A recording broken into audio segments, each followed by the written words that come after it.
Ladies and gentlemen, what a night. What a night we had for those Lions and those Chiefs. Now, listen, hear me out. I'm not going to say I told you so, but I told you so. I had to do it one time. I'm not going to beat up too much on the Chiefs. Listen, they're still the Chiefs, all right? They're still the Chiefs. They're still going to go out there and ball. It's still a long road ahead. It's a long season ahead. But we do have to acknowledge the Lions. I think the problem was a lot of people were still sleeping on the Lions. They were not expecting a lot out of this Detroit Lions team. And listen, I tried to tell people last year, just like I tried to tell people that Brock Purdy was going to be starting for the 49ers. It seems like some of you like to listen to me, and then some of you don't. Or some of you really don't think that I know what I'm talking about sometimes, which is totally fine. You know, I'm just a guy who's been on YouTube for a few years, got some numbers. You know, that's all. But if you really pay attention to the things that I've been telling you guys, it's accurate. And it comes true. And that's just the reality of it. So shout out to you guys for rocking with your boy Jay.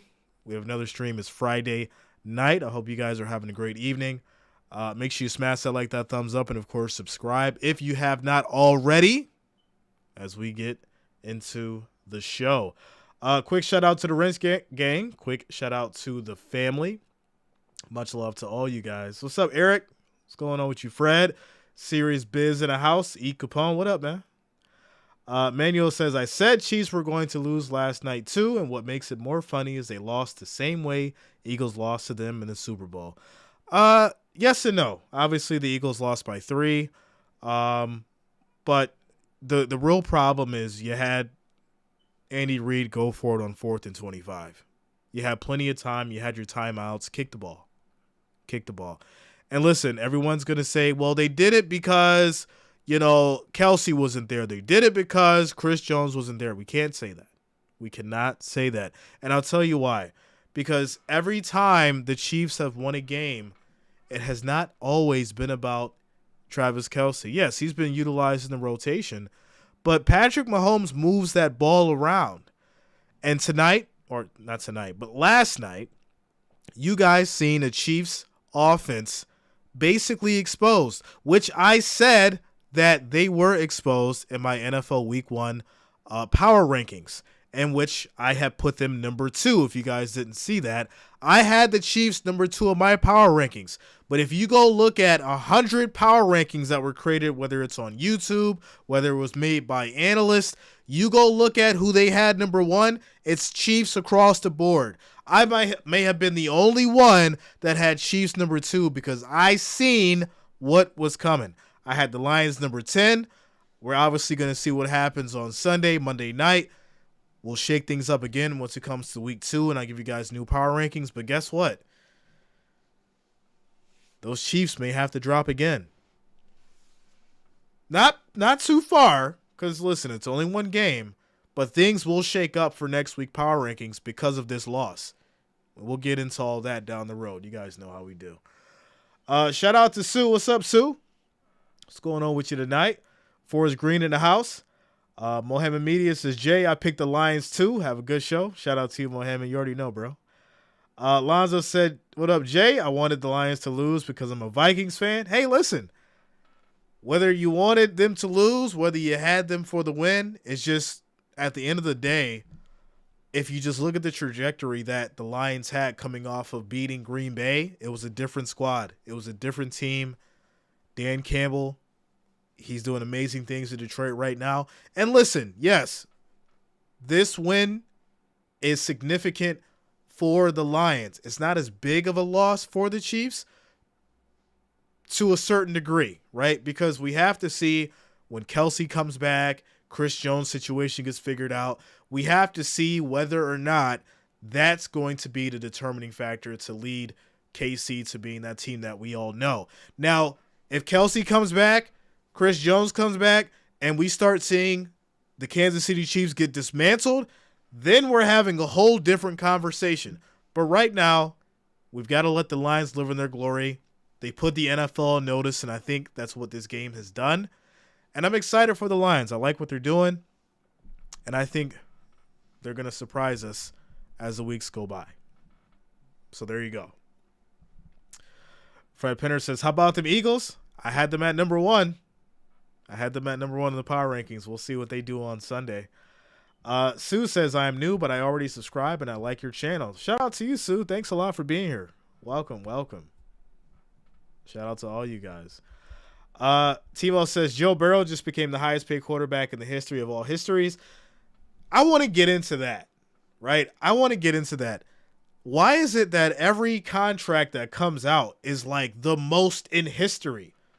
What is going on? What's going to be the standard next year? Everybody just gets another contract that sets or breaks history every year. That's like the new trend. The new like setup is somebody comes out, Nick Bosa gets paid the most of defensive players, and guess what? That's great for people like Chris Jones and Micah Parsons because they're looking around like, yo, you see what Nick Bosa just got? Oh, you got to open up the checkbook again. Even what we had thought we were going to talk about, no, we got to go up. We got to go up because listen, they're now seeing that all this money is out there on the table, and if someone else is willing to pay that, well, now you got to pay up, especially when we're talking about the Cowboys and Micah Parsons, because Micah Parsons is great as well, right? He's got to get paid. And Jerry Jones has the most expensive team in the league, so Micah Parsons is like, yo, I want more than Nick Bosa. You got it, Jerry. It's crazy.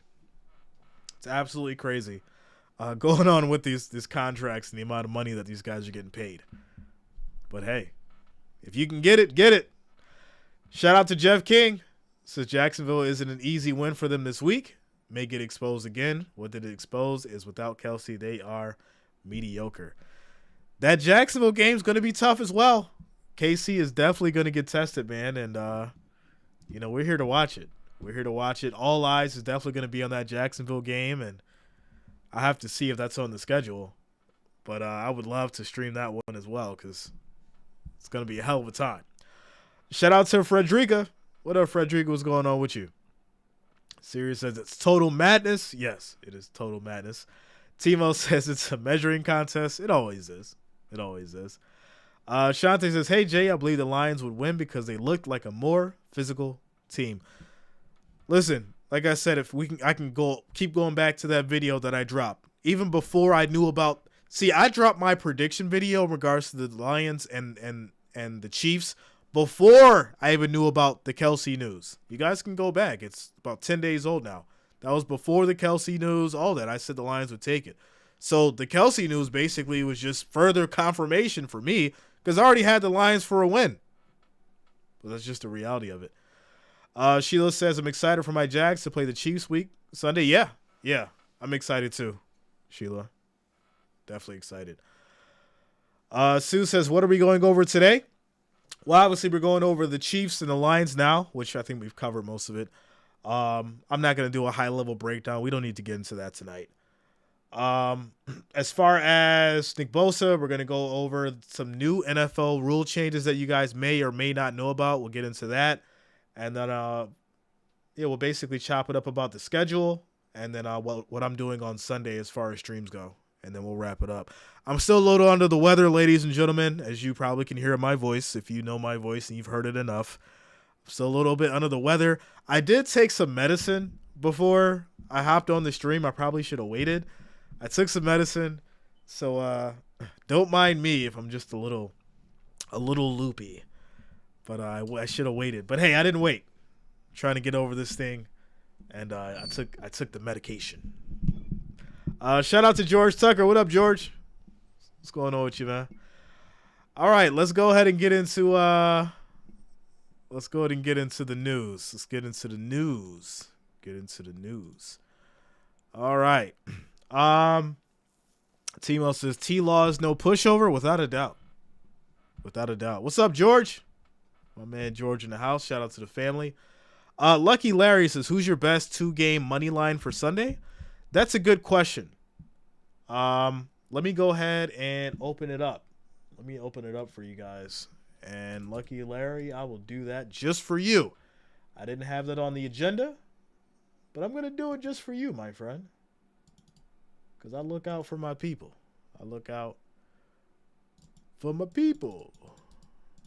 Come on. All right, here we go. All right, my two favorites for the money line. It's going to be tough. It's going to be tough, and it's going to be a hard bet. But I'm going to be honest with you. You may be surprised by the outcome. My two favorites for the money line, it's going to be Steelers. Steelers, number one. They're the underdog at home. Steelers are being slept on. Kenny Pickett, George Pickens, Najee Harris, Warren, that defense, that new Iron Curtain, as they're calling it. I'm looking forward to the Steelers. I think they upset the 49ers. I would roll with them for the money line. Next, I'm going to have to go with the hometown. Bills Mafia. Another one on the road, going into MetLife Stadium against those Jets. I would have to go money line for the Bills there. I have to go money line, even though they're favorite 2.5. Over-under is 46. It's going to be a battle. Definitely going to be a battle. So, yeah, Steelers, money line, Bills, money line. And there you go. There you go. All right, let's go and get into this news, ladies and gentlemen. The NFL rule changes you should know as the 2023 season kicks off. All right, third quarterback rule returns with a twist. The NFL brought back a rule that allows teams to carry an active third quarterback on game day without having him count against the NFL imposed roster limit. But there are new stipulations that will likely limit the use of this option. The third quarterback must be part of the team's 53-man roster. He can't be promoted from the practice squad via a standard elevation for that role, and the third quarterback can enter the game only if the top two are injured, and he must be removed if either of them are cleared to play by medical officials. The referee is charged with keeping track of whether the third quarterback is eligible to play. Okay, I get the rule and I understand, but why is the referee the one that's charged with keeping track of whether or not the quarterback is eligible to play? Nobody else is, huh? Just the referee. Interesting. All right. As a result, only 12 of the league's 32 teams kept three quarterbacks on their initial 53-man rosters last week.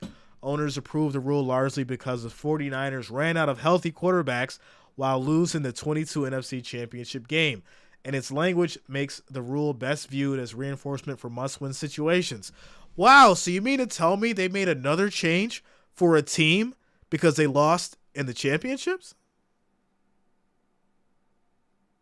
Wow. How interesting is that? So it was the Bills with the overtime thing, and now it's the 49ers because of the injuries and the quarterbacks? Okay. Just change stuff on the fly. A lengthy Q&A distributed this week by the league uses the phrase bona fide 5 times to describe eligibility requirements for this rule, a warning to teams who might look for a way to manipulate their game day rosters. The memo also closes a loophole some teams may have been contemplating, putting their third quarterback on the 53-man roster but keeping their number 2 quarterback on the practice squad. Both the number 1 and number 2 quarterbacks must be part of the 53-man roster in order for the number 3 quarterback to be eligible to enable utilization of the game day roster exemption. So there you go. Michael says, let the coach put in the best guy who can go. Yeah, they're not going for that. Sue says, what do you think about the Bucs this year? Should we start Kyle Trask or Baker Mayfield?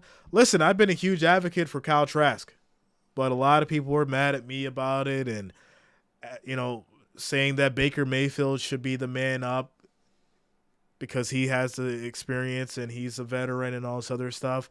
I'm like, hey, give Kyle Trask a chance. That man sent under Tom Brady. He has the rights to the team. He's been on that bench. He's sat there. He's played with these guys already. He should already have the chemistry. And I do think that if Baker doesn't prove himself by week 3, we will see Kyle Trask out there. Tennessee Tactical, what up, man? Says, let's give the Zebras more to do.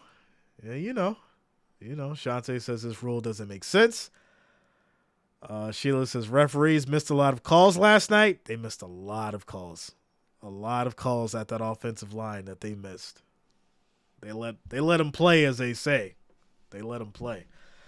Next rule is going to be flex. I told you guys I took this medicine, so it's got me all loopy. Flex options for Monday, Thursday night games. As part of its new broadcast deals, the league granted flex options in weeks 12 through 17 for Monday Night Football through ESPN and ABC, and weeks 13 through 17 for Thursday Night Football on Amazon Prime. The flex schedule for Sunday Night Football remains in place as well for NBC.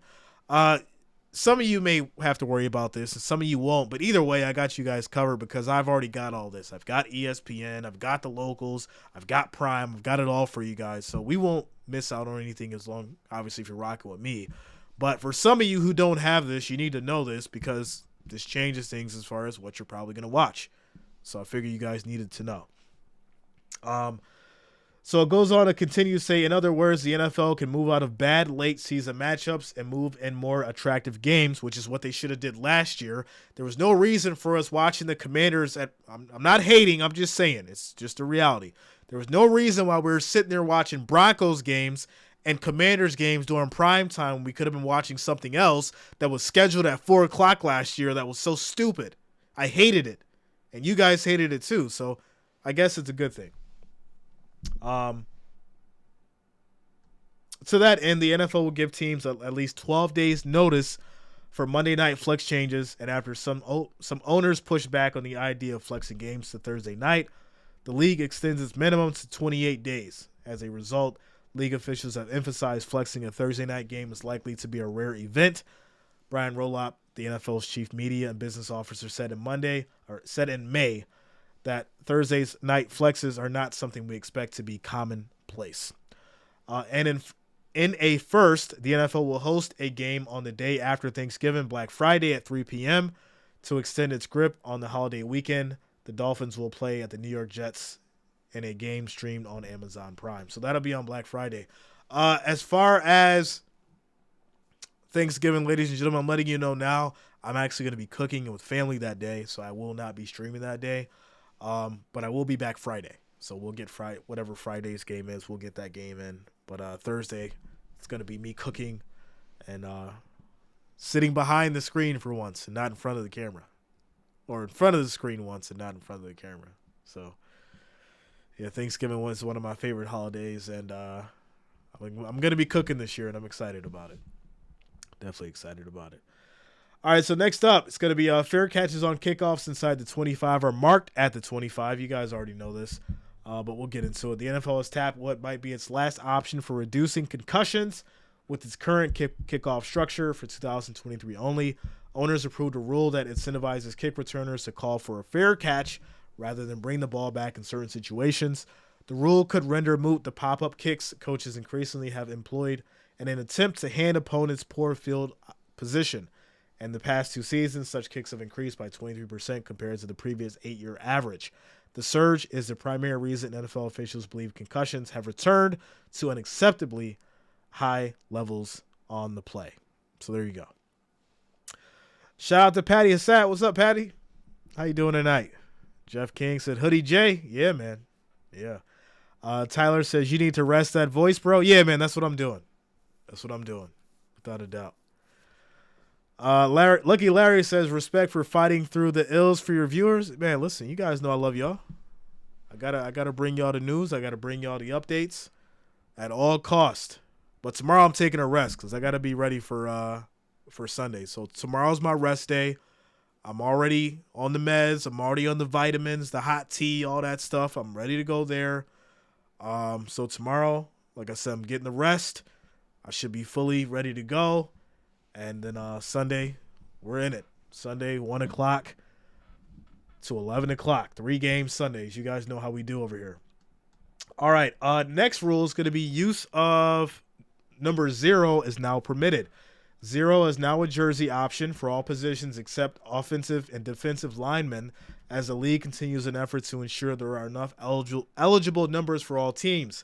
As of last week, 20 NFL players had taken 0, including Jacksonville Jaguars, receiver Calvin Ridley, Baltimore Ravens linebacker Roquan Smith, and Jet safety Adrian Amos. All told, according to ESPN Stats and Information, there were 9 linebackers, 5 receivers, 3 cornerbacks, 2 safeties, and 1 running back assigned to number 0 when initial 53-man rosters were formed. So there you go. Door open for expansion of quarterback push sneaks.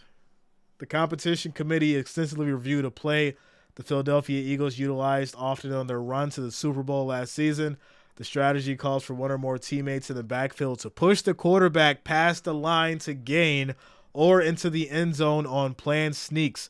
It was perfectly legal under NFL rules, which prohibit pulling teammates but not pushing them, but it reminded critics of rugby.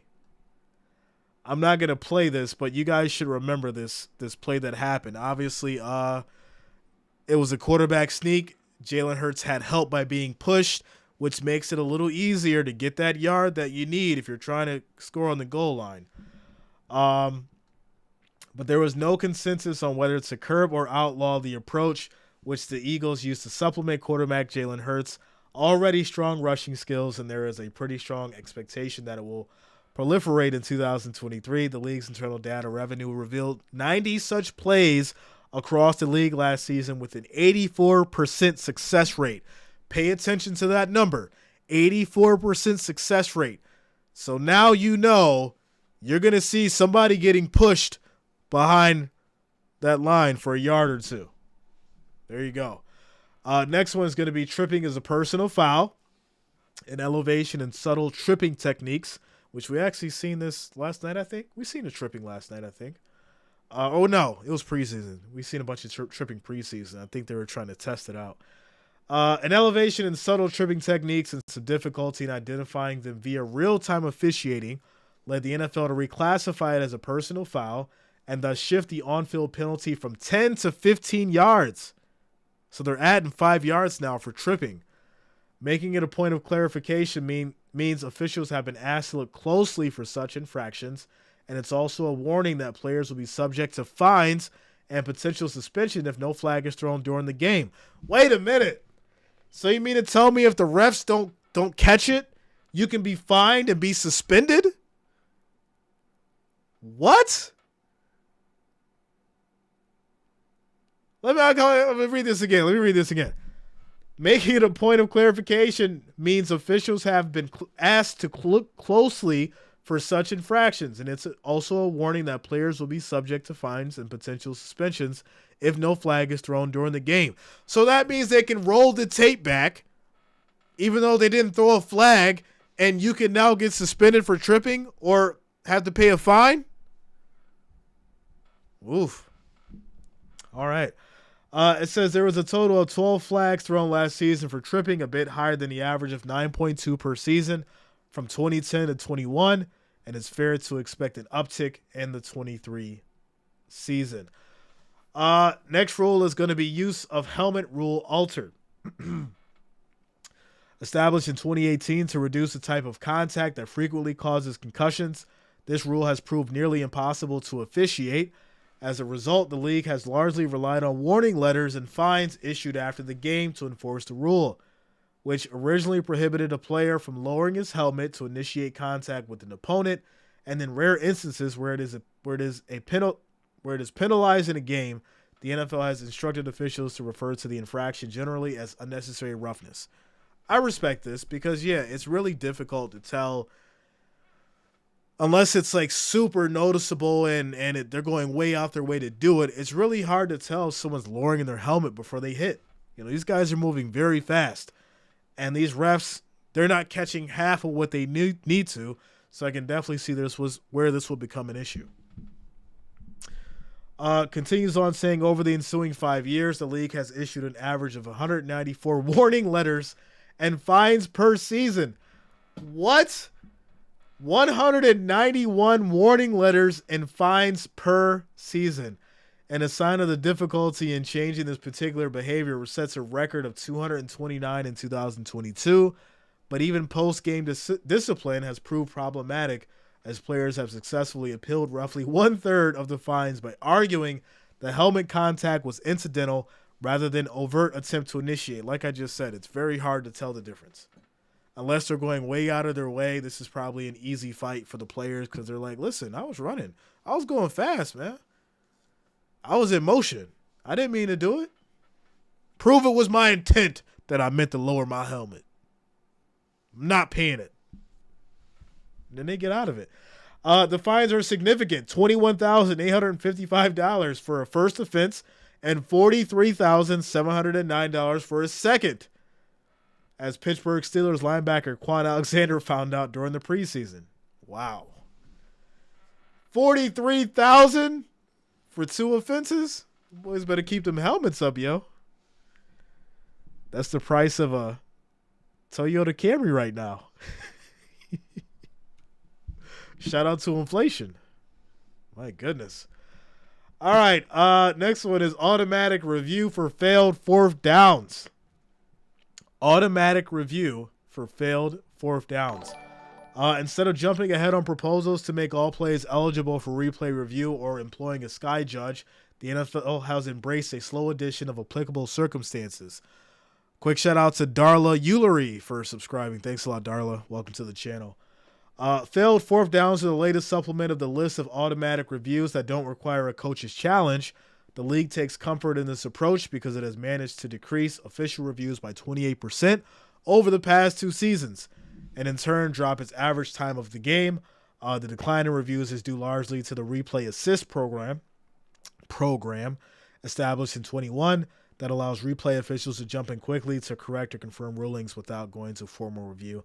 I mean, this is pretty standard, right? With the technology that the NFL has now and all the eyes that are on the field, it should be very easy to replay or review the 4th down. I mean, that's just the reality of it. So, hey, there you go. No review for roughing the passer. So that means if it happens and they call it, it happened. That's it.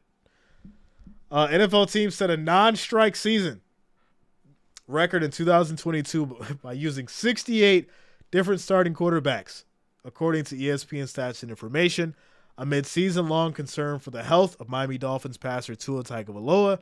A subsequent series of questionable flags for roughing the passer renewed calls for making the penalty reviewable in replay, but owners never came close to making such a dramatic rule change. Ultimately, roughing the passer penalties dropped 38.6% in 22 from 21, largely because of a point of clarification to avoid flags for incidental contact. But that didn't apply to what is currently the most controversial aspect of roughing the passer, the prohibition against the NFL rulebook. Prohibition against what the NFL rulebook describes as unnecessary or violently throwing down the quarterback or landing on top of him with all or most of the defender's weight. Now listen, this is where I question the NFL. All right. I totally get that we need to protect our quarterbacks and we need to make sure that these guys are safe and they're not getting destroyed back there. But what do you consider violently, right? If you don't want these guys tackling each other, just give them flags and then we won't watch it anymore because it'll be flag football. Just like the Pro Bowl. Those ratings tanked. And I'll be surprised if we see flag football ever again in the Pro Bowl. But yeah, I mean, what are you considering to be unnecessarily or violently? And then throwing down the quarterback or landing on top of him with all your weight. What if you're in motion and you can't help it? Is that a flag? Do you get fined for it? It sucks, but that's just the reality of it. Shout out to Michelle. What up, Michelle? Wrench Gang in the house. What's up, Shelby? What's going on with you tonight? Hope you guys are having a great Friday. One referee who was involved in several debatable body weight calls, Jerome Booger, retired in the offseason. Otherwise, the only new guidance the NFL has given teams is to coach defenders to avoid approaching a quarterback down the middle. Instead, they should approach the side to minimize the chances of landing on the quarterback and getting penalized. So now I have to alter the way that I speed and run and tackle the quarterback to appease this rule and hope I don't put all my weight on him. Changes. Michael says that their job is to throw down the quarterback. It's literally their job. Yes. Yes, it is. That is without a doubt. I got to get some water, ladies and gentlemen.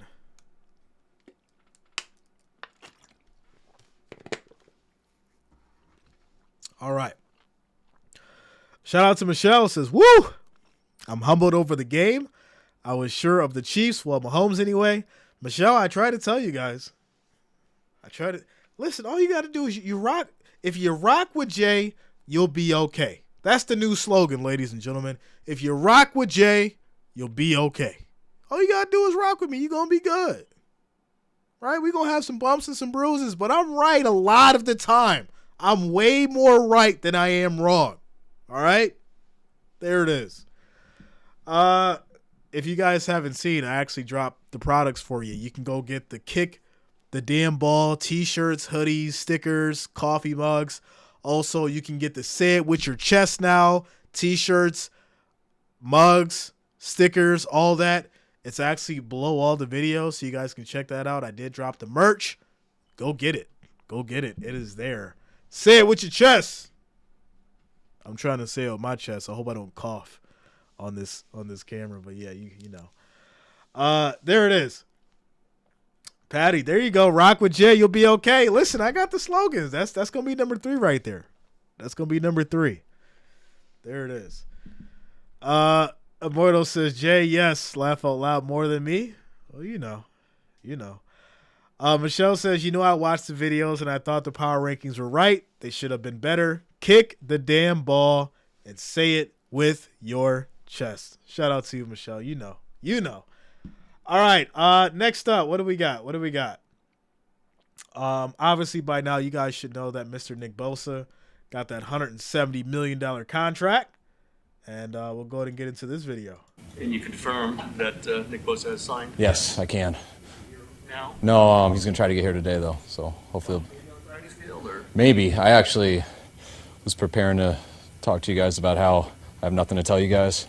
And I was 3 minutes late because I just got told of the news. So obviously pumped up about it, and I'll try to hit him up after this and figure it out. But I know he's trying to get here as fast as possible. What kind of relief is this for you? Like, what were your thoughts as we were getting closer to game one here? Not good thoughts. But when you feel it's kind of, you try not to think about it much because it's not really in my control, and you just got to let the process play itself out. Once it kind of went through the weekend, I just kind of got in my mind that we weren't playing with them.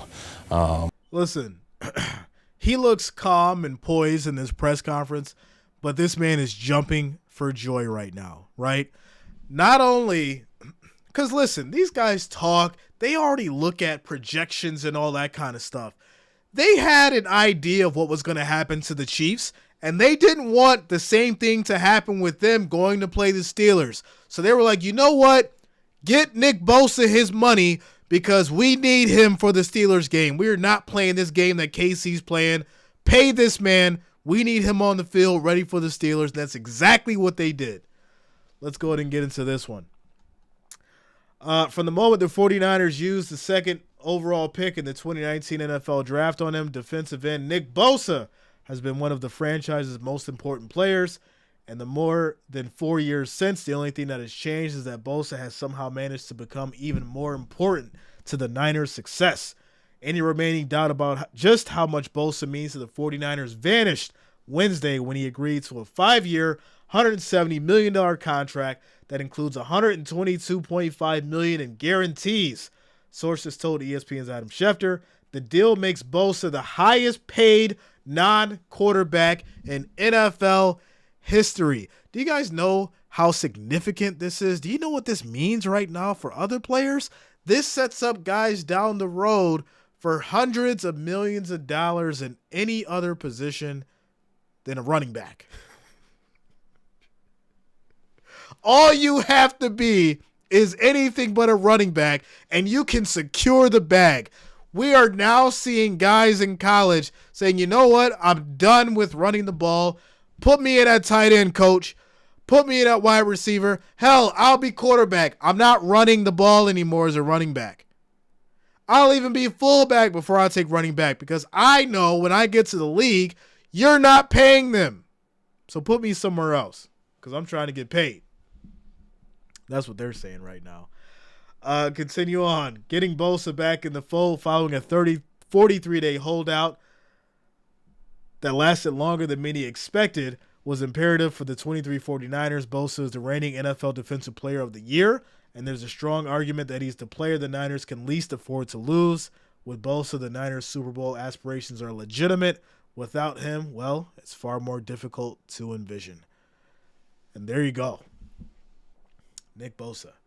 Gardiki's Playground says if the cap was actually real, listen, the NFL's turning into baseball real fast. When you could pay somebody $500 million like they're about to do Ohtani, or trade to someone who can pay him that amount of money, and now you've got defensive players getting $170 million, the NFL is quickly losing a cap. It's imaginary at this point. Shout out to you, bro. Shout out to Scott. What up, man? Rich Gang in the house says, I'm late, but I'm here. That's all that's important, man, as long as you're here. As long as you're here. Michael S. says, Bosa's contract is stupid. He's a great player, but $35 million for a linebacker? What? It's wild. It's wild, but hey. When you got a hell of an agent like the one he has and you've gained the accolades and the awards, well, they got to pay you. They got to pay you. So there you go. Nick Bosa getting that $170 million. But listen, he's not the only person that got paid this week. This man got paid. The deal is finally done. The Cincinnati Bengals and quarterback Joe Burrow have agreed to terms on a 5-year extension worth up to $275 million. But the guaranteed money shows just how much the Bengals value Burrow. He will make $219.1 million in guaranteed, which is easily the most in franchise history. And it's a fitting sum for a player who has turned the Bengals from the NFL's worst franchise into a team that is a perennial Super Bowl contender. In each of the last 2 seasons, the Bengals have won the AFC North, played for a Super Bowl, and been to the AFC Championship game in both of those seasons. The Bengals are looking to get over that hump, but they believe that with Burrow at the helm, the team will be able to bring home that first Lombardi trophy. Deal is finally done. Listen, I love Joe Burrow. He's an amazing quarterback. $275 million. I'm not going to say he's not worth it. But after the injuries that I've seen and the issues that, or the questions that we have going into week 1 and whether or not he's actually going to win that game because of those injuries, he's got a hell of an agent as well. Shout out to Shelby coming through with the $20 super chat. Let's go, Shelby. Shout out to you. Bringing out Ric Flair. We got to get Ric Flair for you guys. We got to get Ric Flair out. Somebody was bound to bring him out. Somebody was like, y'all keep playing around. I'm going to bring out Ric Flair myself. And it was Shelby. Shout out to you, Shelby. Thank you for the $20 donation. Thank you for the $20 super chat. Ric Flair, where are you at? Thank you for the support, Shelby. Much love. It is much appreciated. All right. We know what Joe Burrow has done. We know the talent that he has brought to the Cincinnati Bengals. He is the franchise. He is the man to get the job done. But right now, with the injuries, I have question marks. I will never say he's not talented. I will never say that he's not on his way to being great. But things are looking shaky against these Browns on Sunday. It really is. And I'm going to be very interested seeing what happens. I really am. I'm going to be here with you guys, but I'm also going to be paying attention over there. I'm going to have multiple screens going because I want to see his footwork. I want to see if he's getting rid of that ball fast. I want to see how he's taking hits. All that stuff's going to be very important because, remember, it's not just that right calf. It's the left leg as well. He's got issues with both legs. So I want to see what's going to happen. Obviously, I'm not wishing any ill will on him, but like I said, there is questions moving forward. Let's get into this one. Bengals have secured the future of their long-term quarterback. Joe Burrow reached an agreement on 5-year, $275 million extension with a team that includes $219 million guaranteed, making him the highest paid player in NFL history. I feel like I'm saying this every time I say it. Sources told ESPN's Adam Schefter on Thursday the contract averages $55 million per year. The deal ends months of negotiations and rewards a player who has flipped Cincinnati's fortunes. On Wednesday, Burrow spoke to reporters for the first time since he strained his right calf in late July, and he reiterated his desire to spend his long-term future with the Bengals. So there you go. $55 million after taxes. What is that? He'll probably take home like 28, 29 after it's all said and done. You got your agent fees, you got your taxes, you got to pay your NFL dues, all that good stuff. About $29 million a year to throw the pigskin. You know, I played basketball. I should have went out there and got hit a couple times and see what would have happened. I would have been fine. I had the body for it. Oh, you never know. You never know. Eric says, Jay, I got you on Sunday, plus 7 TVs with other games. Shout out to you, Eric. Let's go, yo. Shelby says, you earn it every time I hear you. Thank you. Shout out to you, Shelby. Thank you for the support. That means a lot, for real. Definitely means a lot. I'm just glad I could bring you guys the news and the sports the way that you want it brought to you, from someone that can relate on your level, and then obviously from someone who can look at it at a high level as well and can break down stats and do analytics and all that kind of stuff. So whichever way y'all want to go, Jay can go. I can go toe-to-toe with the most of them, and then I can break it down, and we can talk just like we're in the living room, having a good old time, two buddies, talking about the game. And I think that's why you guys rock with me, and that's why I rock with y'all, so it's all love.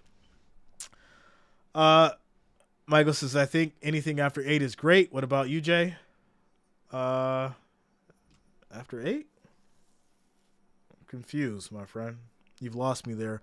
Like I said, I'm on these meds because I'm kind of sick, so if I said something that revolves around the number 8, you're going to have to reiterate it for me in the comments, bro.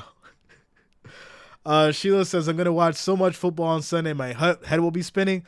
Listen, I got to relax tomorrow because I got to get right because Sunday is going to be absolutely crazy. First Sunday, week 1, 3 games.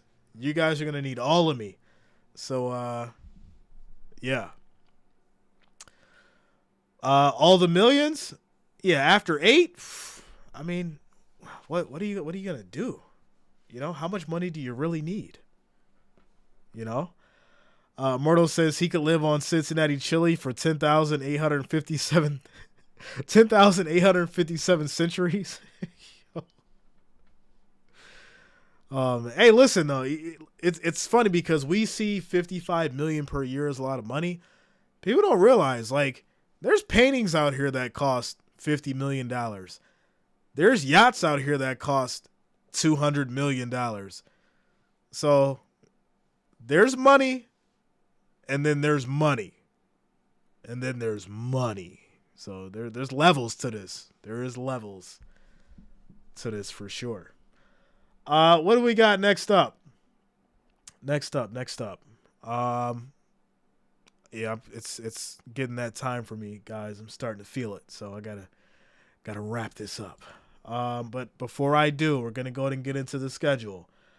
Obviously, I'm gonna do the 49ers and Steelers at 1 p.m. That's gonna be on Sunday. Make sure you guys lock it in. Make sure that you are here.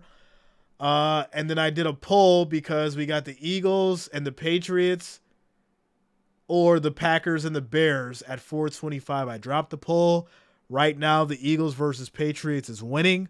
So that looks like what I'm going to be doing Sunday unless something changes in the next 48 hours. I'll know. But it looks like Eagles versus Patriots at 4. And then obviously Cowboys versus Giants at 8 o'clock. And that is going to be my 3-game schedule for Sunday from 1 to 11, ladies and gentlemen. Football is back. Football is back. Sheila says, Jay, you better get rest for Monday. Yeah, I'll be good. I'll be good for Monday. That's not going to be a problem. Michelle says, my kid went to OU. I see the Burrow face name credit all over the place in Athens. Yeah, I mean, Burrow's he's the hometown king right now.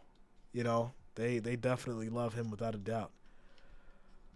Sheila says, might be Jay, but I have my $50 home interior paintings. Hey, listen, you know, like I said, you know, some people shop at the Christmas tree shops. Some people go to, you know, Pier 1 Imports, you know. It's all about perspective. You know, some people go to American Freight. You got to do what works for you. You know, some people hire that interior decorator. You know, some people have their mom decorate for them. Some people do it themselves. Listen, you got to do what works for you out here. You got to do what works for you. Tyler says you need to save that voice for Monday. Yeah, it's going to be good. It's going to be good. Not a problem at all. Gives a ton of money to the area around Athens, just saying. Yeah. No, Burrow definitely supports a lot that's going around Cincinnati. So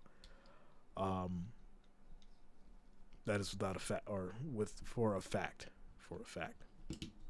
So yeah, there you go. So wait, let me shift this over. Let me shift it over just a little bit. All right, there it is. So like I said, like the theme says, I told you so. Lions took the W. Gave you guys updates on the new rules for the 23 season. Gave you my schedule. Your boy Jay holding it down even under the weather. It doesn't matter. When you put in the work, you don't make excuses. You get the job done. I'll be resting tomorrow, preparing for Sunday. You guys have yourself a great Friday night. Much love to the Wrench Gang. Much love to the family, all the listeners, all the watchers. And I will see you guys Sunday for football like we always do. Have a good night, everybody. Shout out to you all. Peace out.